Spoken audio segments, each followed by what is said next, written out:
gamers, today I will be showing you how to play Jeanne d'Arc in Season 11 with two different strategies. I'm going to be showing you the JD Tower Rush, and I'm going to be showing you JD Feudal Age with no pro scouting. So no pro scouting involved. If you want to go pro scouting with JD, you can, and it's very, very good. I probably have a guide on it already in the previous seasons, or you can just check the French pro scouting guide. It's pretty much the same build order. Okay, so let's get into it.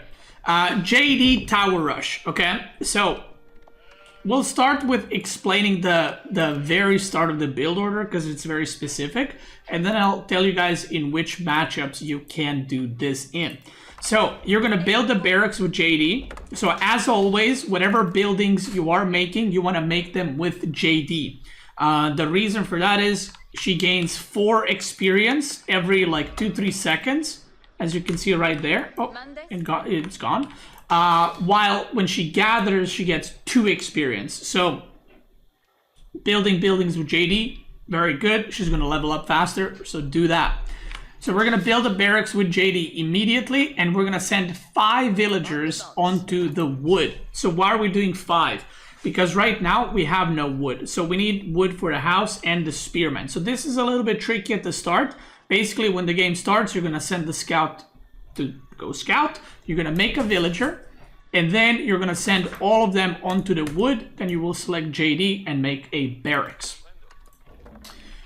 Once JD is done, you're going to send her, she's going to go back on the sheep, but soon after, you're going to build a house with her as well.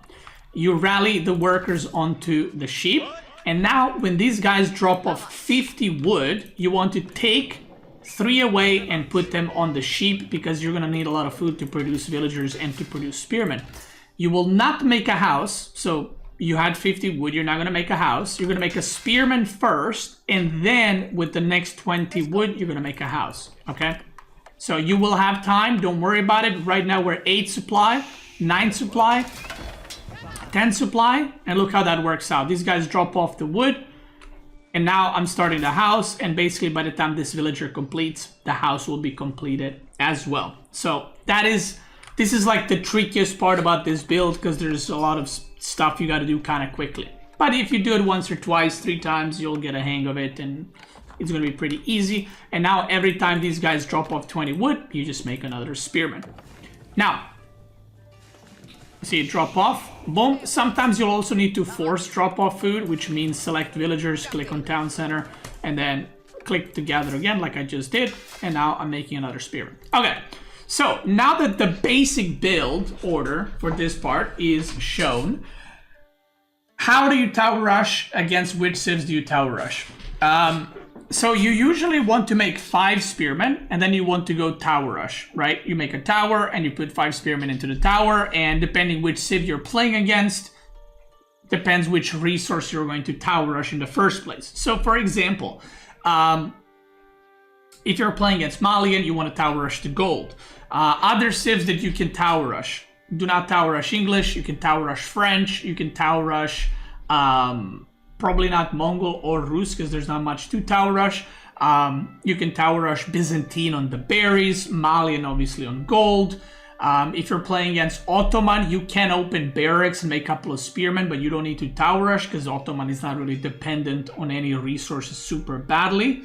If you're playing against HRE, you can tower rush their gold, but you kind of get the idea. If there's any civ that is like castle rush civ or wants to get specific resource type civ, you can tower rush those civs. China and Jushi Legacy, you can tower rush those too, but then it doesn't make sense to tower rush Delhi. You can also tower rush Japanese, and so on and so forth.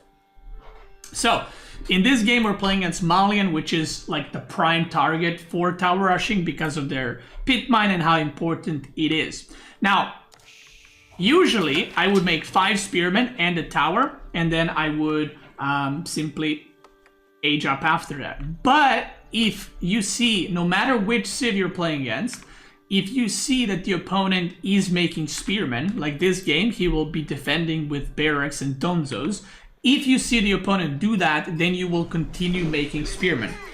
And the reason why it's very bad to defend against Dark Age JD tower rushes is the longer this game goes, the better and better and better the game is for me. And also JD has the potential to level up to level 2 in Dark Age, which would be like pretty sick.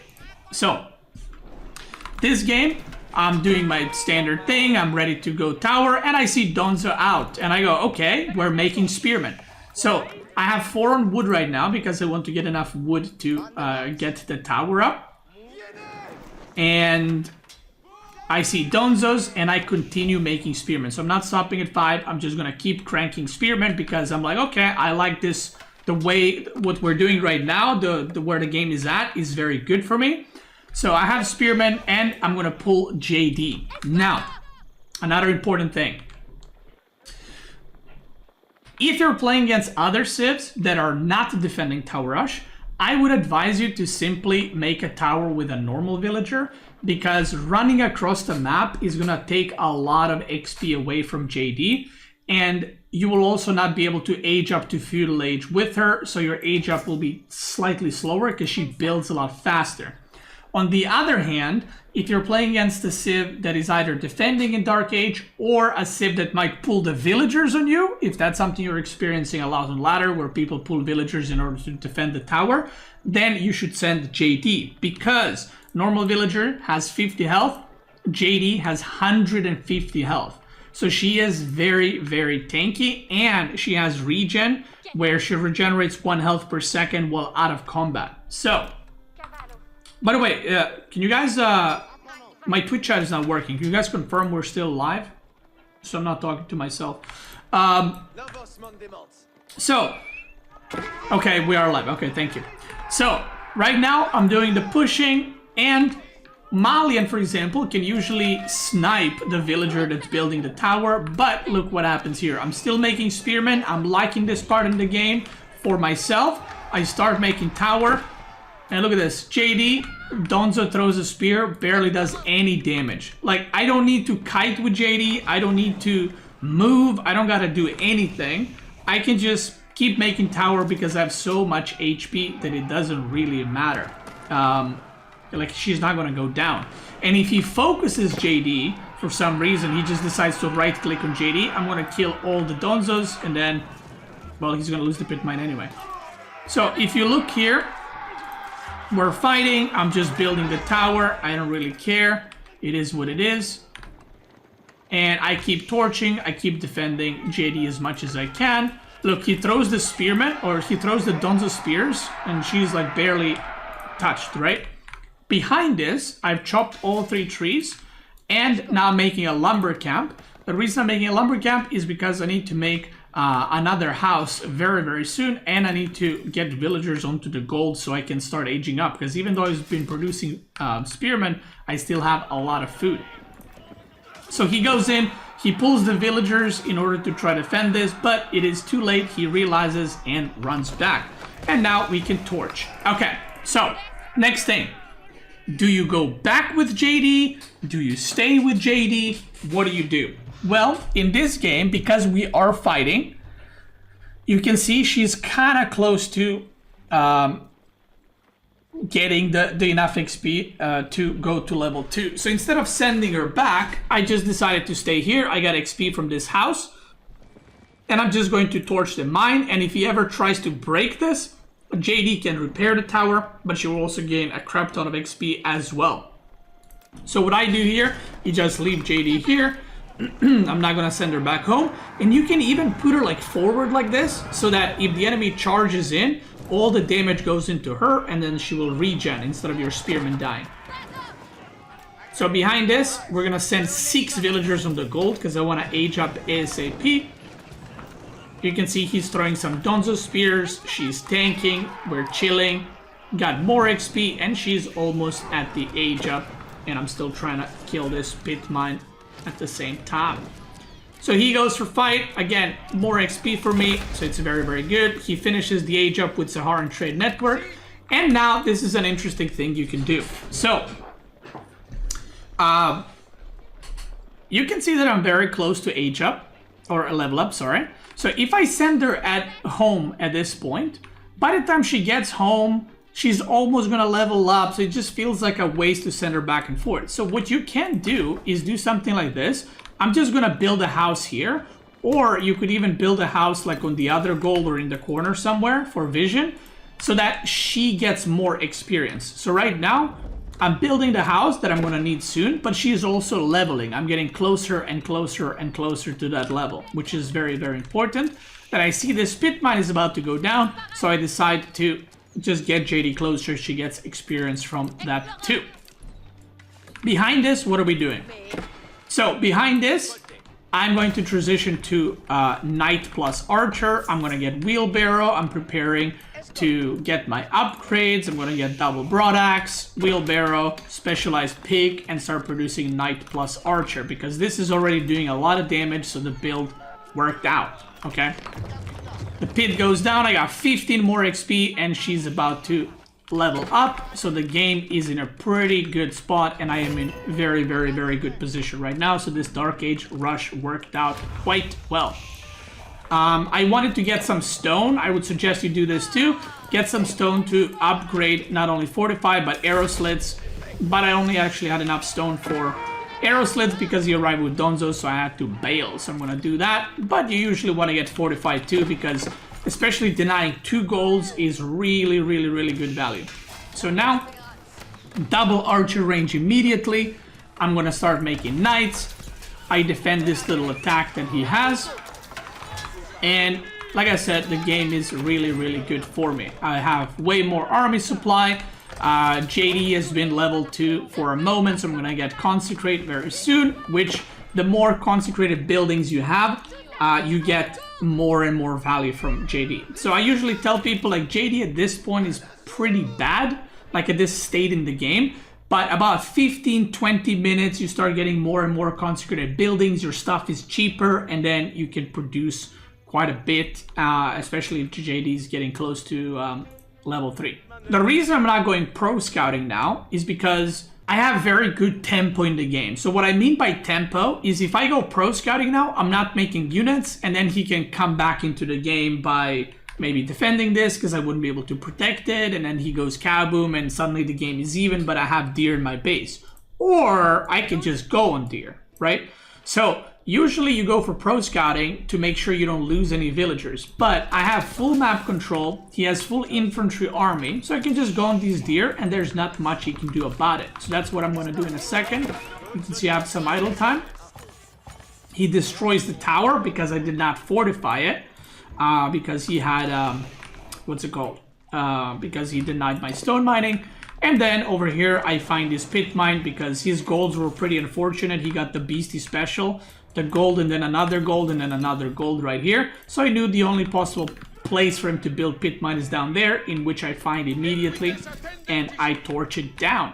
So eco upgrades, as you can see, I'm gonna get survival techniques in a moment. I got double broadaxe, specialized pick, wheelbarrow, making a blacksmith. I have consecrate already on School of Cavalry, so my setup here is looking pretty good.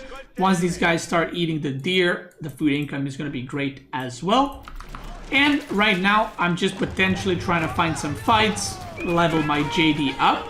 Obviously, you don't want to take bad fights, but you do want to fight if you think you're going to have a good chance of winning that fight. Now, I should have probably fought here, but I decided, you know what, I killed this pit mine, let me just go back, maybe rotate over here, see what I can do. And my army is looking pretty good, getting +1 range attack. I'm going to get ranged armor, getting another stable. And like I said, I have full map control. I could have even gone for boar now if I wanted to, but we don't need that much food. I have 16 on deer, which is already crazy, crazy good eco. Now behind this, if you look at this game, it might be like, oh, this is, you know, he's recovered or something. But at this point, he should have some sorry, not pit mines. He should have some cows already. He should have 2 pit mines, which he doesn't. So he is, even though has enough army to defend, he is very, very far behind from the opener. He's over here on deer, so he's kind of exposed to raids, but I decided to go get some of these buildings or houses down so I get a little bit more experience as well. He tries to go for a fight. I say, you know what? Not interested yet. I used the heal because my units were pretty damaged from all the action. And right now, my army is very good against his army. I have enough archers to overwhelm the Donzos. I'm getting siege engineering, and I'm just gonna rotate these pit mines to try to do some damage, okay? You don't have to go for game-ending damage. The way I see this game is he had so many units, which meant he probably doesn't have cows, right? So for me, if he doesn't have cows and I keep consecrating more and more buildings, then I'm getting further and further ahead.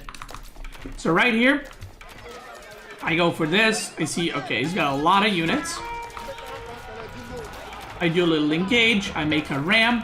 But watch what I do behind this. So there's two things I could have done here. I could all in here. I keep making knights, keep making archers, and I just all in with rams.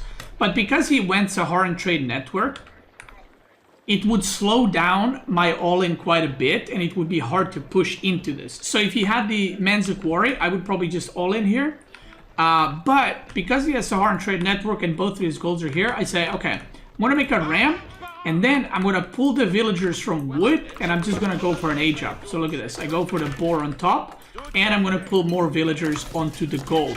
So the idea here is he is scared now. He's scared that he's gonna die, right? He sees ram. Ram usually means I want to end the game right now.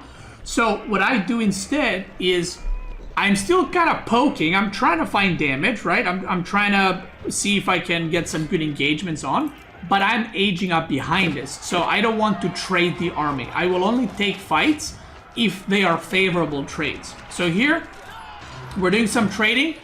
I would say I won the trade here. I won the fight. But instead of continuing to push into Saharan Trade Network, I say, you know what? I'm just going to go back here. We're not going to commit. I go back. He lost some houses. And again, look, he's just spamming units right now. He's spamming units because he thinks I'm all-inning. He has no cows, no moose to be had. He's on deer, which I knew because both of the deer packs were gone from the map. And behind this, we go Royal Institute. Now, where do you go? When do you go Royal Institute? When do you go for Guildhall? If you think the game cannot be ended and you want to maybe extend the game or you're behind, you go Guildhall. So if the game was even, like let's say this was the supply, but you also had cows, I would go Guildhall. But I knew I was in a very good spot to potentially end the game, so I'm going with Royal Institute to try and just finish the game and kill my opponent. So watch what I'm doing right now. You need, whenever you go for Royal Institute, you need a lot of gold. You need like 800 gold, by the way, as you age up, which I did not have. So watch this. I have 550 gold. So I need gold for the Royal Knights. I need gold for veteran archers. I need gold for Royal Bloodlines. I need gold for +2 range attack and +2 range armor. Okay, so that's a crap ton of gold. That's like close to 1k gold actually. So what I'm gonna do first, and this is something that is very important to know if you play French or JD. So which upgrade do you get first? Okay, this is very important. If I'm getting pushed right now, I'm about to die, I get the Knight upgrade, I get the Archer upgrade, and +2 range attack. I need my units to be better ASAP. But because I'm in commanding lead and I am ahead, I'm gonna set up the timing perfectly. So Royal Bloodlines takes the longest to upgrade. So I'm gonna get Royal Bloodlines first. This upgrade takes 1 minute and 30. This upgrade takes 30 seconds. This upgrade takes 1 minute. This upgrade also takes 1 minute. So I'm gonna get Royal Bloodlines, then I'm gonna get the Archer range, then I'm gonna get +2 range attack, and then I'm gonna get Veteran upgrade in that order. So you'll see right here, there's the Veterancy. I'm gonna just speed up. There's the +2 range attack. And now I'm gonna start moving across the map. There's the Knight upgrade. And now we've gotten every upgrade queued, and the moment these finish, and they're gonna finish pretty much around the same time, it's go time, okay? Look at this. They're all finishing. So this is a very, very good timing. He is also aging up, which is the perfect time for me to attack. As he's spending resources aging up, I go for it, okay? I see his army is massive, right? He's got a lot of units. I'm making a ram. I'm waiting for +2. I'm chilling a little bit. I want to make a ram just so I can have ram destroy this while I'm fighting the army. And then I see it. Not yet. In a second, I will see that he has aged up. And to me, that's a go-go sign. I was going to wait for plus the ranged armor too. But I hear the age up. He has reached the castle age. And I say, let's go. It's time. So immediately, I don't really care about the TC or the Saharan Trade Network anymore. I just want to commit, because if he finishes these upgrades, then it's suddenly not necessarily an even game, but it's a more even game than it should be for this stage of the game. So this is like the perfect time to strike. And he went with Farimba because he had no cows, so he has Mansa Javelineers. So I go for the push. I just fully commit. JD levels up. I immediately go for John's Champions, which kill Spearman. JD goes in, and now she's just doing a crap ton of AoE damage. And you can see he loses all Donzos just as his upgrade finishes. And this is like A to B kind of guide on how to do this kind of tower rush into a big timing. Once again, I could have all-in in Feudal, but I decided to play like this, so there it is. So this is JD Tower Rush into Feudal Pressure, or just straight up Feudal all-in, and showing you how to age up to Castle and then potentially finish the game. Now, let's say the game was more even, something a lot of people misinterpret a little bit. This doesn't mean that you have to end games like this. Sometimes you won't be able to, right? The opponent is defending, you're trading, your JD is leveling, and sometimes you will just age up with Guildhall and then you will continue the game as normal. So what I would do in that situation, if I was aging up with Guildhall, I would maybe try to get relics, and then I would try to add a second town center so that I don't fall behind economically, okay? So that's it. So if you want to do a tower rush with JD, do it against civilizations that have high priority on berries or gold or stone. Another civ that is very good to tower rush would be Abbasid, because you can tower rush their stone.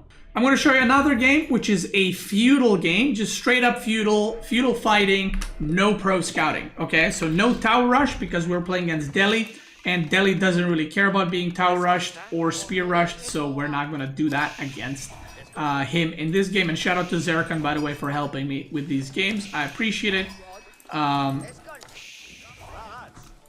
So yeah, so we're gonna age up the same way. I'm gonna put the workers for you guys. Aging up with just JD, because if you age up with just, well, we're not aging up like last game. I guess the game is completely different, but this is the standard JD playstyle. So you're going to build a house with JD, then you're going to build the mining camp with JD as well for that experience. And when you have enough to age up, you will build the age up with JD as well. You will have 7 on food, 3 on gold, then you rally on food, or 7 on food, 4 on gold, including JD. Then you will rally on food until the age up. The moment you start aging up, you will leave 6 on food, and then you will go on wood so that you can make more production buildings. And you're going to go up to 5 or 6 on wood. You don't need more than that, okay? Now, why are we putting only JD on the age up? Why are we not putting more villagers? The reason we're not putting more on the age up is the only thing you would get if you put more villagers with JD, together with JD to build the landmark, you would get a faster night. But that's about it. You would lose some resources because you put multiple villagers to build it, so they're idle. But if you put only JD, you get the most efficient age up because she actually builds faster, and she will get enough experience to basically be level 2 the moment you age up, okay? So,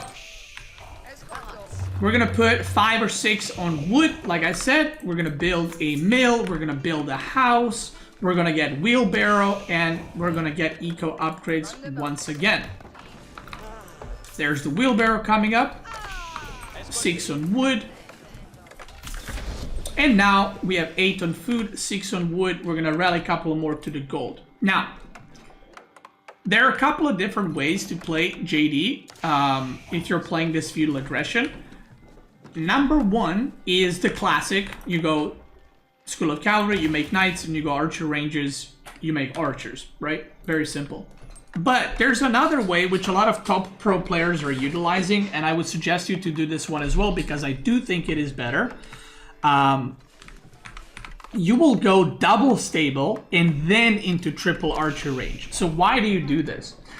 If you go double stable and just produce knights, you actually have so many knights very, very quickly, and it's very hard for the opponent to play against that, and you completely take over map control, and if the opponent gets caught out on the map, they can take some terrible, terrible, terrible fights, okay? And you can get a pretty massive lead pretty early on. Now, JD, like I said, we just finished the landmark earlier. She's already level 2, and we're gonna go woman at arms because Delhi makes masses and masses of units, so it's pretty good to have that AoE Holy Wrath ability.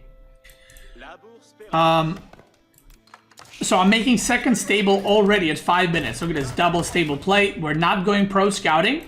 And right now I am rallying onto the gold because we're producing out of double stable. So I'm going to need a lot of gold income. And I'm going to go specialized mining pick. Remember, your archers are cheaper, so getting them early is really, really good value.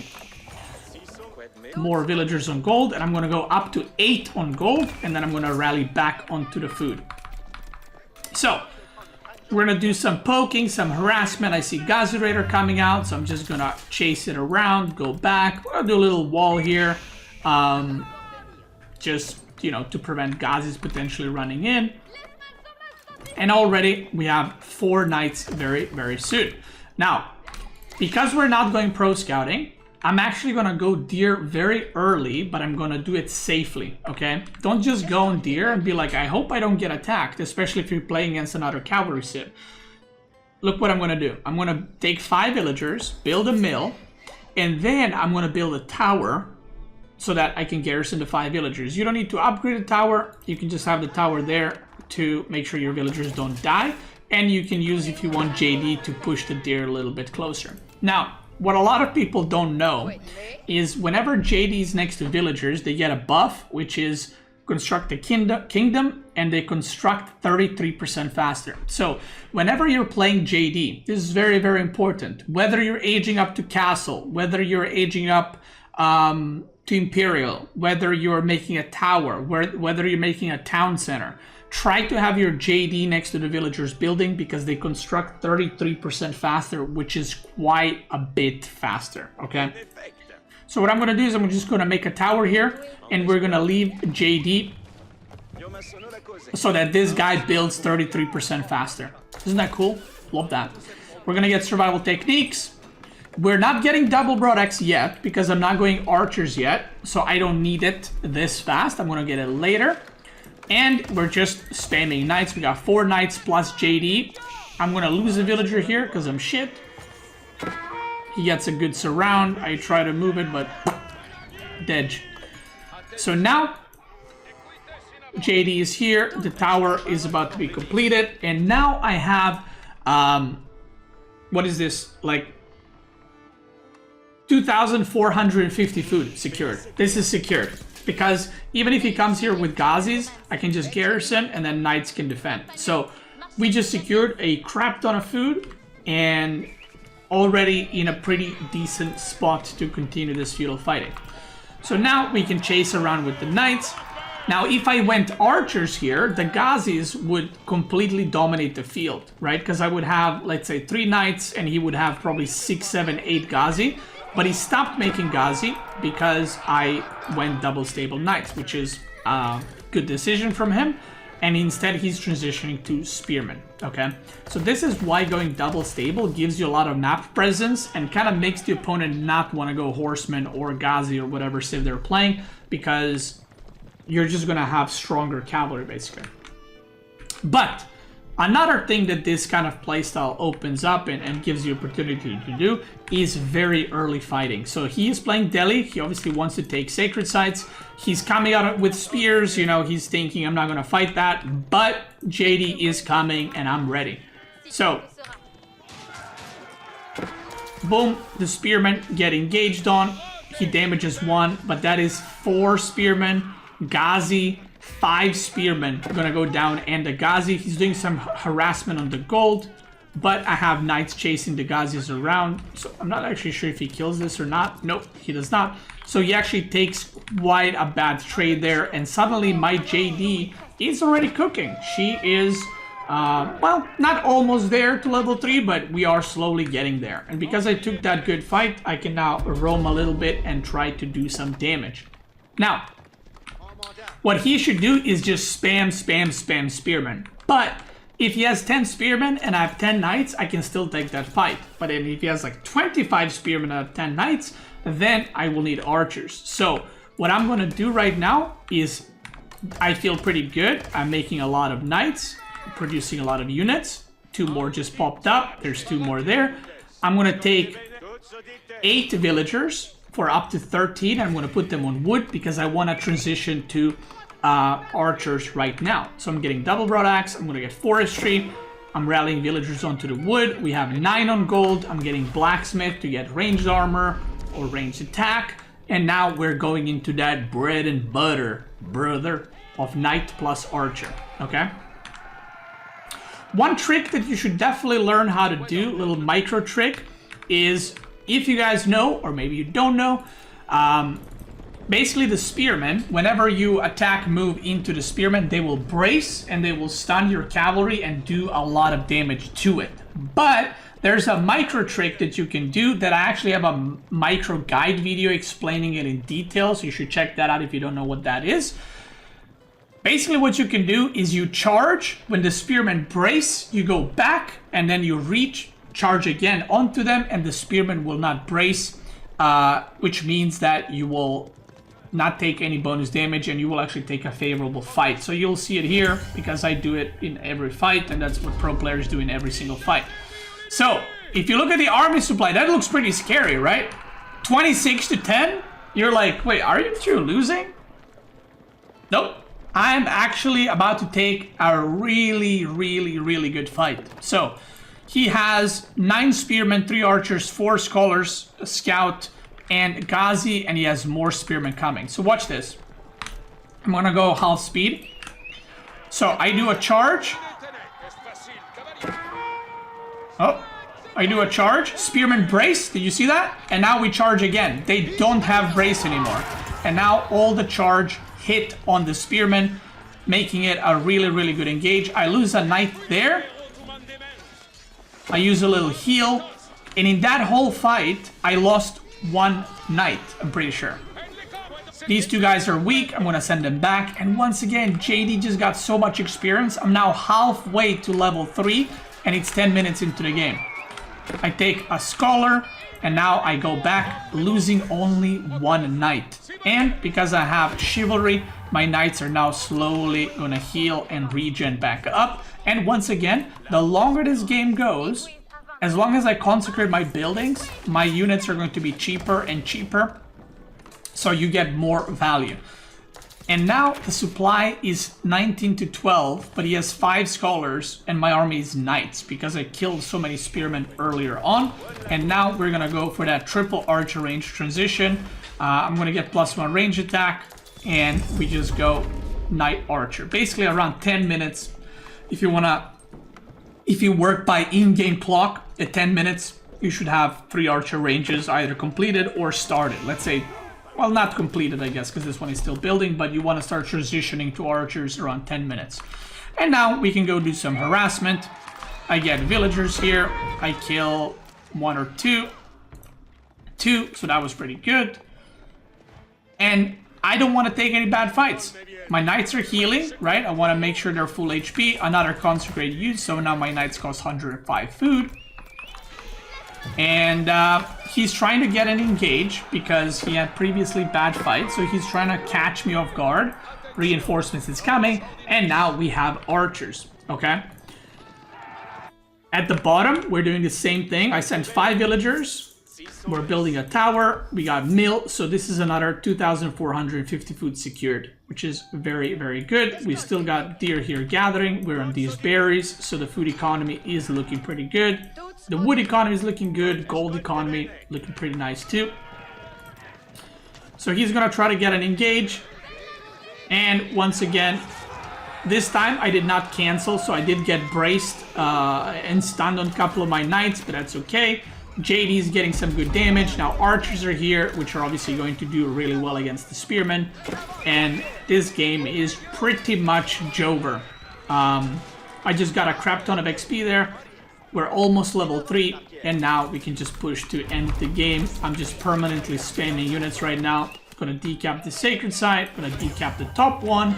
And my goal right now is to just push on the food. Whenever you're fighting in Feudal Age, no matter what civ you're playing, always push where the food is. Because if the opponent doesn't have food, they can't make units. I know, shocking, right?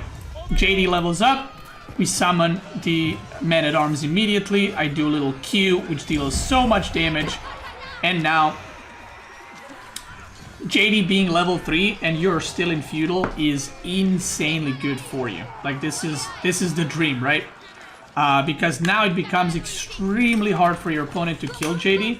And even if they get a surround or something and kill her, they actually have to invest so much of the spearmen to kill her that you will basically get, even if she dies, it's almost like you will still get a better trade considering how much damage they need to put onto JD to get her down, and then you can just buy her back because she's a demon, right? So if you ever have extra wood, this is something I'm not gonna suggest you do, like, oh yeah, now you want to make farms. But if you ever have extra wood, like I just did this game, just make some farms around your TC, right? You don't need to you know, have 500 wood, just make some farms. Whenever you mess up your macro, just make some farms. Or I could have also walled here, or made a tower here and a mill, tower here and a mill, just to start gathering that. I could have gone on the boar, but I was like, you know what, I'm just gonna get some farms going, 6 farms. It's not too much, but it's honest work, right? And at this point, obviously the army supply is too favored for me, so we're just gonna continue push through and end the game. Now, this game, similar to the previous one, obviously I'm a lot further ahead in this one than the previous one. Could I have just aged up now? Yeah, I mean, if I don't want to risk anything, I could just go home and age up and maybe raid with Knights and JD. Because there's no way he will age up anytime soon, and he has to make units to not die. Or I could just push to end the game, which is exactly what I did. JD being level 3, the Knights are pretty much all full HP. Like, if my Knights were all 20%, then maybe I can go back, chill, age up, let them heal up. But because my army is very, very healthy, I also have Holy Wrath I can use, Divine Restoration. I decide to just push through and end the game. So, boom.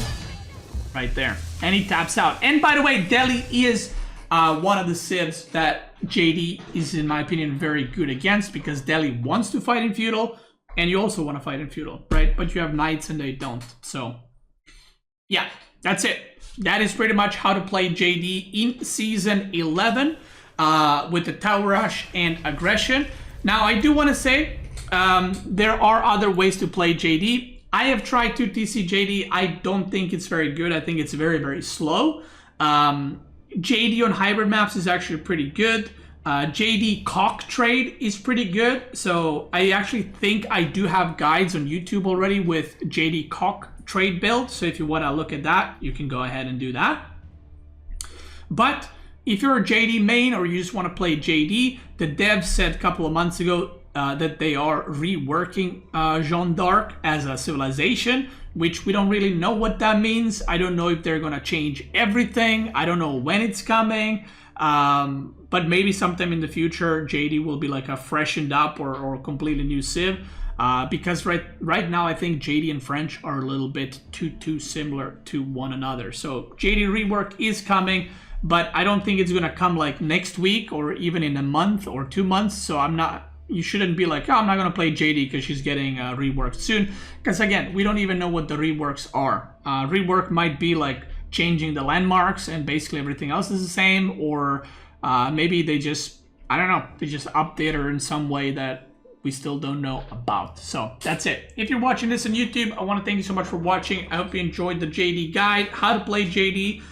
I have guides for every single civilization right now, except KT and Lancaster. I have the older ones, but not new ones, so I will record those for Season 11.